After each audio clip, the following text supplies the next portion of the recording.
আমাদের বাড়িতে এটাই হয় যখনই ফুচকা ভাজা হয়, চাট মশলা। আর তার সঙ্গে আমার বাপিও চলে এসছে। প্রত্যেকটা ফুচকাই কিন্তু খুব সুন্দর ফুলছে। এর জন্য কিন্তু আপনারা ডিমোটিভেট হয়ে যাবেন না। এক একটা কিন্তু এইরকমও ফ্লপ পিস বেরিয়ে যেতে পারে। এইখানে এটা একটা স্পেশাল মশলা। হ্যালো গাইস, আমি চলে এসেছি আপনাদের অনুশ্রী। আপনারা দেখছেন SRFX ফুড ব্লগ। আর যদি চ্যানেলে নতুন হয়ে থাকেন তো অবশ্যই ফেসবুকে এবং ইউটিউবে ফলো সাবস্ক্রাইব করে দেবেন, বেল আইকনটি অন করে দেবেন। ফুচকা বানানোর জন্য আমরা কিন্তু একটা থালাতে সমান পরিমাপে আটা, ময়দা আর সুজি নিয়ে নিয়েছি। আপনারা দেখতেই পাচ্ছেন তিনটের পরিমাণ কিন্তু সমান হওয়া দরকার। এবার ভালো করে এগুলোকে মিশিয়ে নিতে হবে। এই ফুচকার মধ্যে বা ফুচকার এই ডোটার মধ্যে কিন্তু কোনো রকম নুন আপনারা দেবেন না বা কোনো রকম ময়ানও দেবেন না।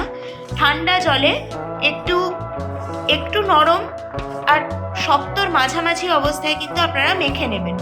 আর অনেকেই বেকিং সোডা দেয়, কিন্তু বেকিং সোডা দিলে অতিরিক্ত তেল টানে আর মাসেল স্ট্রেংথের জন্য বেকিং সোডা খুব একটা ভালো নয়। সেই জন্য বেকিং সোডা কিন্তু আমাদের বাড়িতে ইউজ হয় না। যখন এই এত ইউটিউবের আতিশয্য ছিল না, সেই ছোটবেলা থেকেই কিন্তু আমার মাকে আমি এই পদ্ধতিতেই ফুচকা বানাতে দেখেছি বাড়িতে। আর এই ফুচকা কিন্তু খুবই ভালো ফোলে আর খুবই টেস্টি হয়। তো আপনারা কিন্তু এই প্রসিডিওরও একবার বাড়িতে ফুচকা বানিয়ে দেখতে পারেন। লেটস সি আজকেরগুলো কেমন হয়। এই যে ডোটা, ওটা কিন্তু সুন্দরভাবে মাখা হয়ে গেছে। এইবার কিন্তু ডোটাকে এবার চাপা দিয়ে কিন্তু রেখে দিতে হবে এখন মোটামুটি 10-15 মিনিট। এইরকম সাইজের এই যে লেচি করা হয়েছে ডো থেকে এরম সাইজের, ঠিক এরকম সাইজের কিন্তু বানানো হবে। আমি একটা ভালো পাকিয়ে রাখা একটা দেখাই, এরকম সাইজের। আপনারা যদি চান আপনারা আরও ছোট ছোট সাইজেরও বানাতে পারেন, আর না হলে আপনারা এর থেকে বড় বা ছোট সাইজটা আপনাদের উপর ম্যাটার করবে। আমরা একটু মিডিয়াম সাইজ, মানে একটু বড়োর দিকে ফুচকা বেশি প্রেফার করি বলে সেই জন্য এরকম সাইজের কিন্তু লেচি আমরা কেটে নিচ্ছি। তোগুলো মতো ডেলি কিন্তু কাটা হয়ে গেছে। এবার এগুলো বেলা হবে। এইভাবে কিন্তু এবার গোল করে ফুচকার এই লেচিগুলো কিন্তু বেলে নিতে হবে। আর এই ফুচকার যে এরকম সাইজ করে বেলে কিন্তু খবরের কাগজের ওপর মেলে দেওয়া হচ্ছে, যাতে ওর মধ্যে যে এক্সট্রা ময়েশ্চারটা রয়েছে সেটা যাতে টেনে নেয় খবরের কাগজ। না হলে কিন্তু অনেক সময় সগি হয়ে যায় ভাজার পরেও। হয়তো দেখবেন যে খুব ক্রিস্পি হয়ে ফুলছে বা দেখছেন যে খুব কড়কড়ে হচ্ছে যখন গরম থাকছে, কিন্তু যখনই ঠান্ডা হচ্ছে তখনই কিন্তু আস্তে আস্তে জিনিসটা কিন্তু সগি হতে থাকে। সেটা কিন্তু এক্সট্রা ময়েশ্চারটার জন্য যেটা এর মধ্যে থেকে যায়। তো সেই জন্যে কিন্তু এইভাবে আপনারা যদি খবরের কাগজের ওপর বা টিস্যুর ওপরে যদি আপনারা মেলে দেন, তাহলে এই এক্সট্রা জলটা কিন্তু টেনে নেবে। আর তাহলে কিন্তু জিনিসটা, যদি গরমকালে করা হয়, গরমকালে কিন্তু আপনারা থালার ওপরে মেলে সেটাকে কিন্তু পাখার হাওয়াতেও বা একটু রোদ্দুরেও শুকিয়ে নিতে পারেন। তো সেটা একটা করা যায়। আচ্ছা, এইভাবে কিন্তু আস্তে আস্তে ডেলিগুলো কিন্তু বেলে নেওয়া হচ্ছে। ফিরে আসছি লেচিগুলো বেলে নেওয়ার পরে। এইভাবে এতগুলো বেলা হয়ে গেছে। এগুলোকে কিন্তু আর একবার করে উল্টে দেওয়া হয়েছে যাতে অপর পিঠেরও জলগুলো যাতে শুষে নিতে পারে কাগজটা। এইবার এইগুলো কিন্তু তেলেতে নিজেদের প্রাণ বিসর্জন দিতে যাবে। তো স্টে টিউন। আর কড়া বসিয়ে দেওয়া হয়েছে। এবার কড়ার মধ্যে কিন্তু সাদা তেল দিয়ে দেওয়া হলো। এটা রাইস ব্র্যান অয়েল, আপনারা চাইলে সাদা তেলও দিতে পারেন বা রাইস ব্র্যান অয়েল দিতে পারেন। তবে সর্ষের তেলে না ভাজাই ভালো। সর্ষের তেলে ফুচকা ভাজা কিন্তু খুব একটা ভালো খেতে লাগে না। তেলটা কিন্তু মোটামুটি গরম হয়ে গেছে। আপনারা কিন্তু তেলটা খুব ভালো মতন গরম হলে তবেই কিন্তু ওর মধ্যে ছাড়বেন, তাহলে ফোলার চান্সটা কিন্তু তাহলে বেশি থাকে। তেলটায় কিন্তু ফুট ধরে গেছে, আপনারা দেখতে পাচ্ছেন তেলটা কিন্তু খুব ভালোভাবে গরম হয়ে গেছে। এবার যাচ্ছে প্রথম ফুচকা, দেখা যাক এটা ফোলে কিনা।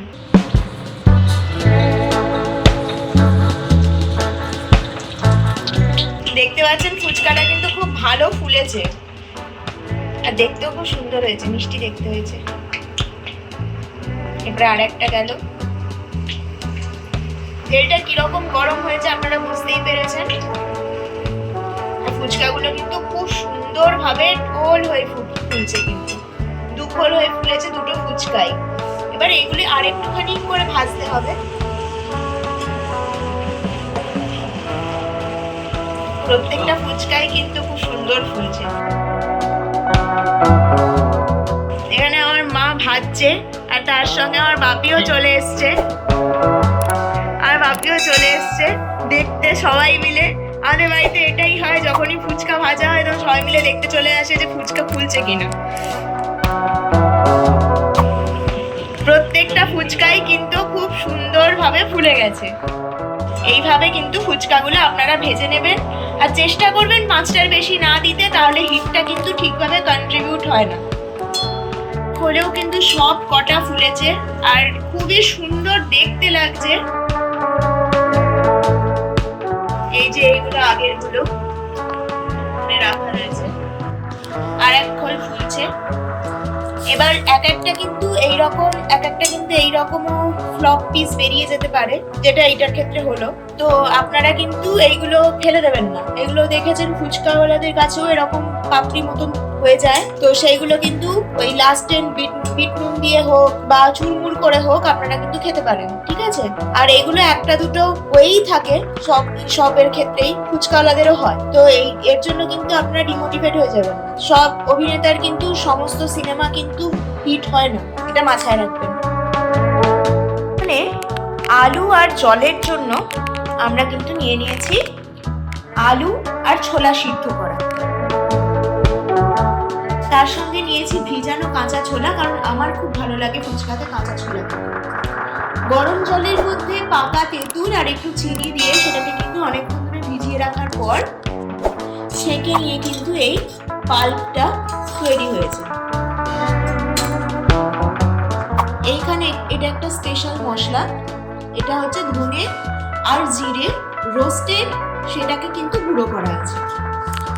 এবার এখানে রয়েছে লঙ্কা সিদ্ধ করা, পাতি লেবু, সাদা নুন, চাট মশলা, বিট নুন আর আমচুর পাউডার, আর রয়েছে একটা কাঁচা লঙ্কা আর ধনেপাতা। এবার আলু মাখার জন্য ফার্স্টে আলুটাকে কিন্তু আমরা ভালো করে চটকে নেব। এবার অনেকেই বলবে চামচ কেন ইউজ করলাম না, কেন হাতে করে কেন করছি, কিন্তু সত্যি বলতে এই সমস্ত জিনিস হাতে করে ভালো করে ম্যাশ না করলে কিন্তু ভালো লাগবে না, সব থেকে বড় কথা ভালো টেস্টও হবে না। তো এইটার মধ্যে কিন্তু রয়েছে আলু আর ছোলা সিদ্ধ। এই আলু আর ছোলা সিদ্ধটা আপনারা চাইলে কিন্তু একটু নুন দিয়েও সিদ্ধ করতে পারেন, আবার যদি চান যে পরে সেই নুনটা অ্যাডজাস্ট করবেন তাহলে পরেও নুন অ্যাডজাস্ট করতে পারেন। এটা কিন্তু খানিকটা ম্যাশ হয়ে গেছে। এবার এর মধ্যে একে একে আমরা কিন্তু মশলাগুলো দিয়ে দেবো। প্রথমেই দেবো হচ্ছে এর মধ্যে সাদা নুন, যেহেতু আমি আগে নুন দিয়েছি তাই আমি একটু পরিমাণ মতোই দেবো অল্প চাট মশলা, তারপরে দেবো বিট নুন। সাদা নুন দেওয়া রয়েছে যেহেতু, বিট নুনটা কিন্তু স্বাদের জন্য দেবেন, কিন্তু সেটা কিন্তু বুঝে দেবেন। আর দেবো অল্প আমচুর পাউডার, আমচুর পাউডার কিন্তু খুব টক, তাই অল্প দেওয়া। আর দেবো হচ্ছে এবার এর মধ্যে কিন্তু দুটো কাঁচা লঙ্কা সিদ্ধ দিয়ে দেবো, আর এক চির অল্প লেবু এর মধ্যে দিয়ে দেবো। আমরা বেশি খুব একটা ঝাল খাই না, তাই এর মধ্যে গুঁড়ো লঙ্কা দিলাম না, আপনারা চাইলে কিন্তু গুঁড়ো লঙ্কা দিতে পারেন। আচ্ছা, এবার এই লঙ্কা সিদ্ধটা কিন্তু আগে এক জায়গায় মেখে নেবেন, তারপর পুরোটা দিয়ে মাখবেন। আর এরপর একদম লাস্টে কিন্তু সব থেকে ইম্পর্টেন্ট যে ইনগ্রিডিয়েন্ট হচ্ছে ধনে গুঁড়ো আর জিরে গুঁড়ো, যেটা রোস্টেড করা ছিল আগে, সেটা কিন্তু দেওয়া হচ্ছে। আমি বলছি আর আমার মুখ দিয়ে কিন্তু জল আসছে। তো এবার জিনিসটাকে ভালো করে মাখতে হবে।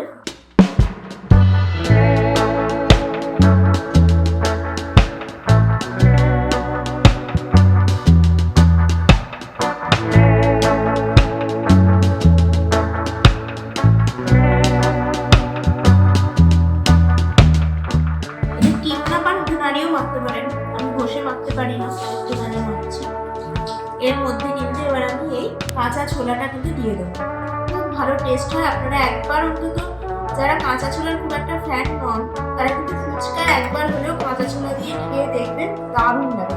আপনারা চাইলে কিন্তু এর মধ্যে মটর সিদ্ধও দিতে পারেন, আমি খুব একটা মটর সিদ্ধ দিই না, তো আপনারা চাইলে কিন্তু দিতে পারেন, খারাপ লাগে না। আমার হিসাবে এটাতে আরেকটুখানি নুন দিলে ভালো হয়।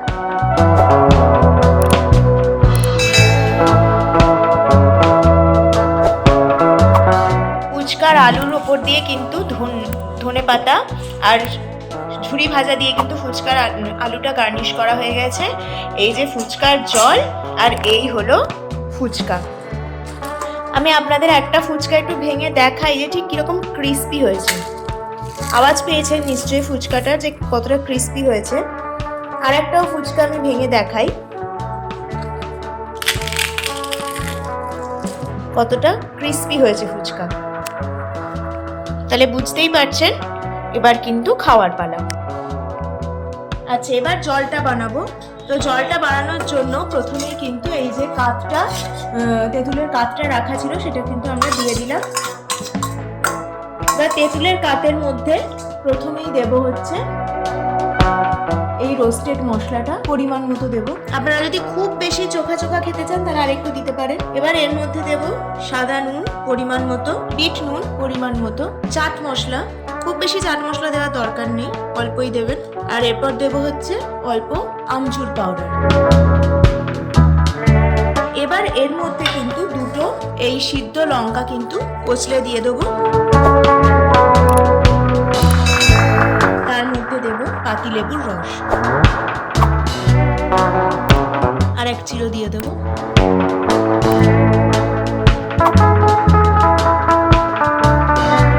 আর এবার এর মধ্যে দেবো একদম ডিপ ফ্রিজ থেকে কিন্তু একদম ঠান্ডা জল, তাহলে কিন্তু দারুণ খেতে লাগে।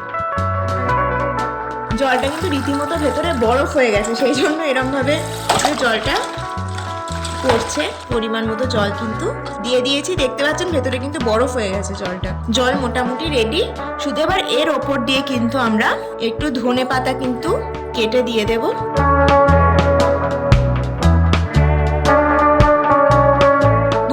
কিন্তু ছুরি দিয়ে কাটার থেকে কাঁচি দিয়ে কাটবেন, খুবই ভালো কাটাও হয় আর খুব সুবিধে হয়। সব থেকে বড় কথা, আমি তো ধনে পাতা হোক কাঁচা লঙ্কা হোক এগুলো কিন্তু আমি কাঁচি দিয়েই কাটি, খুব বেশি দেওয়ার দরকার নেই।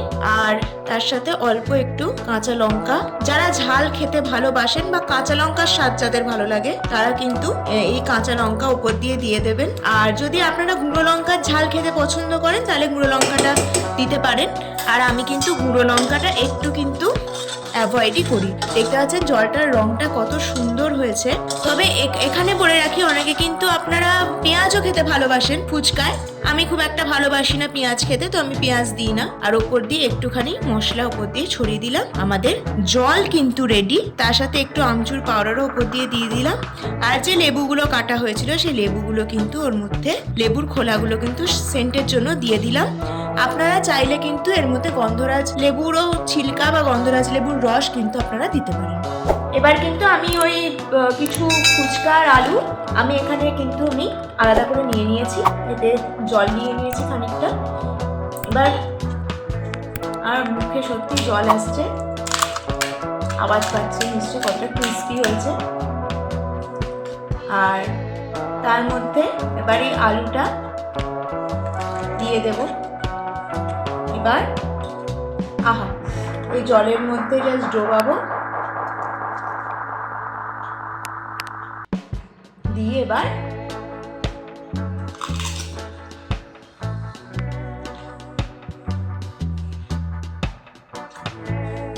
অসাধারণ হয়েছে। বাজারের ফুচকা থেকে বাড়িতে বানিয়ে খাবেন, অসাধারণ খেতে হয়। যত ইচ্ছে খেতে পারবেন, টাকার ভাবনাও ভাবতে হবে না। দুর্দান্ত দুর্দান্ত খেতে হয়েছে। যেরকম ক্রিস্পি, যেরকম জলটা খেতে হয়েছে, সেরকম আলুটা খেতে হয়েছে।